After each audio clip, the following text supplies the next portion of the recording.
To listen to the full audio series, install the Pocket FM app now. Episode 2, Surprising the Bank Manager.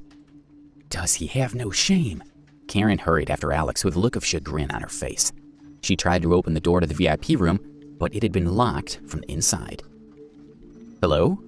Inside the VIP room, Robert Miller, the bank manager, was leaning against the sofa, looking at his phone. When the door suddenly opened, he quickly sat down and hid his phone away. Normally, when a VIP was coming in, Karen would notify him in advance. As the customer manager, he was responsible for 31 VIPs, and he knew them like the back of his hand. He immediately began to launch into his normal professional greeting, hoping to undo the poor impression he'd made by slouching against the sofa. But when he saw Alex, his expression froze. He was certain that Alex was not one of his VIPs, nor was he a relative of one. "May I ask who you are?" Robert asked, looking at the young man, who appeared to be around 20 years old. Robert had no idea who he was. Alex got straight to the point. "I'm here to get my money." "You have one of our cards?" Robert asked, suspicious of Alex's calm expression. "No," Alex admitted frankly. Robert was relieved to seemingly be proven right, but even more confused.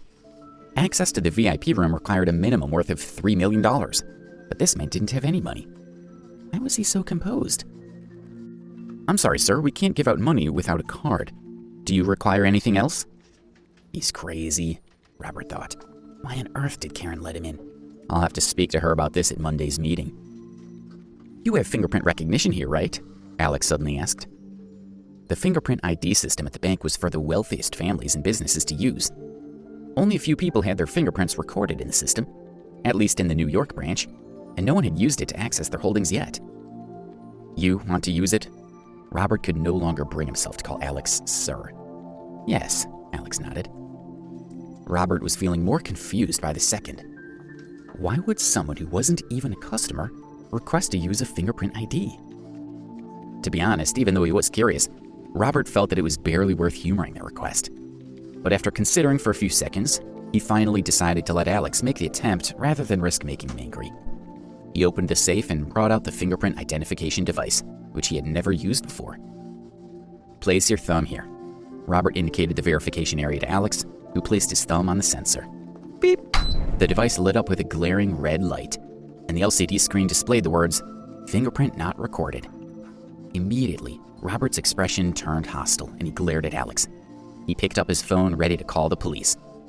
Wait, Alex said quickly. "Maybe that was the wrong print. I'll try using my index finger this time." Robert smiled coldly. "What's your plan here? Your thumb doesn't work, so you'll try your index finger? Then if your index finger doesn't work, you'll try your middle finger.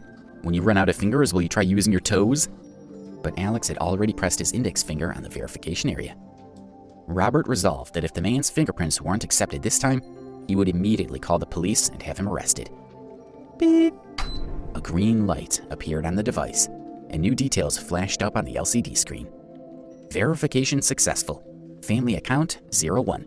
Verifier Alex Ambrose. Account 01104. Robert gaped at Alex in disbelief for a moment, and then hurriedly squeezed out a smile. "Mr. Ambrose, I'm sorry. I didn't realize. I'm Robert Miller, the customer manager for the New York branch. Please allow me to assist you." "It's fine," Alex said lightly and stood up. "Can I see how much money I have left in my account?" "Please wait a moment." Robert sat in front of the computer and typed away for a while. On his instructions, Alex provided a few more fingerprint scans as authorization. "It's done, Mr. Ambrose."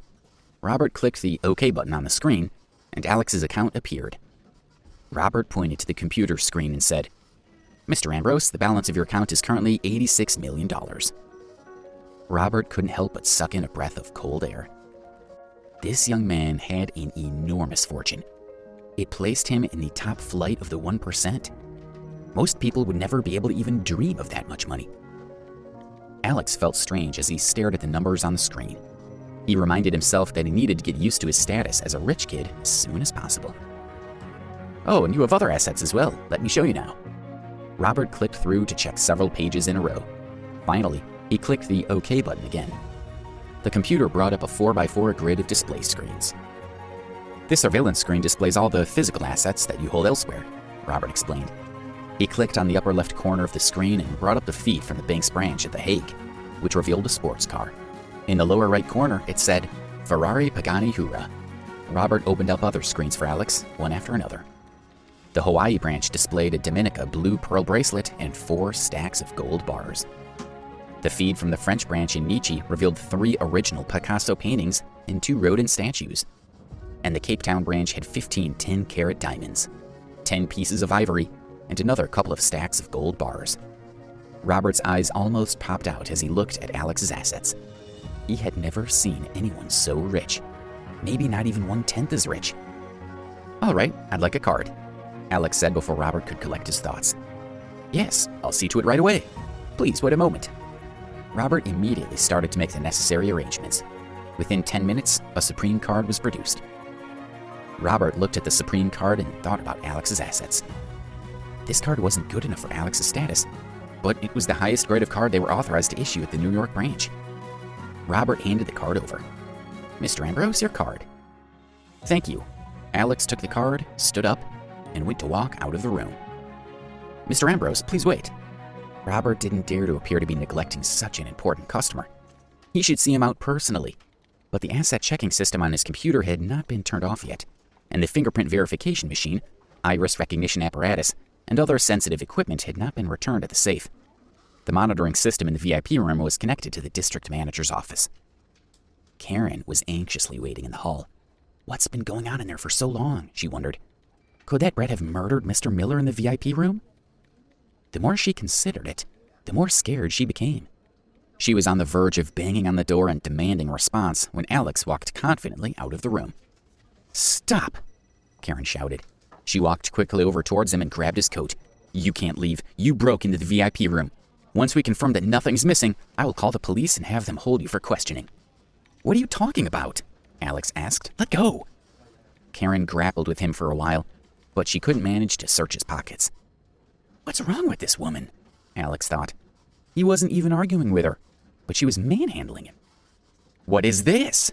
Karen spotted the Supreme card that was peeking out of Alex's pocket.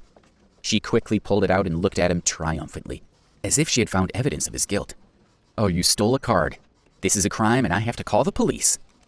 It didn't even cross her mind that the card could belong to Alex.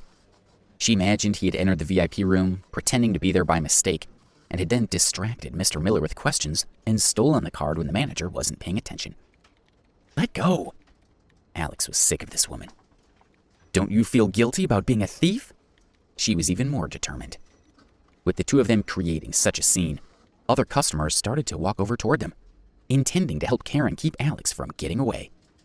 Just then, Robert, who had finished tidying up, strode out of the VIP room.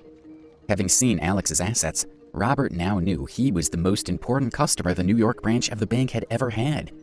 He'd also noticed that the system listed Alex's was listed as just one of multiple accounts attached to the family group, labeled 01.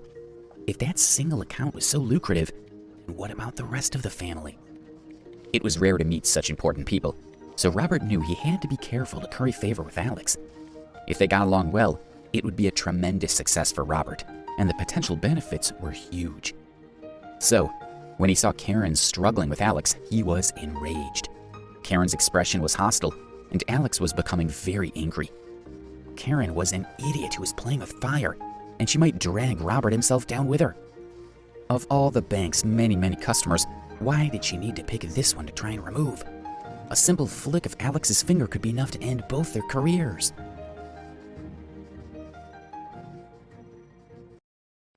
Hey guys, Alex here.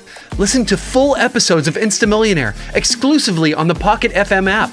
Click the link in the description to install the app now.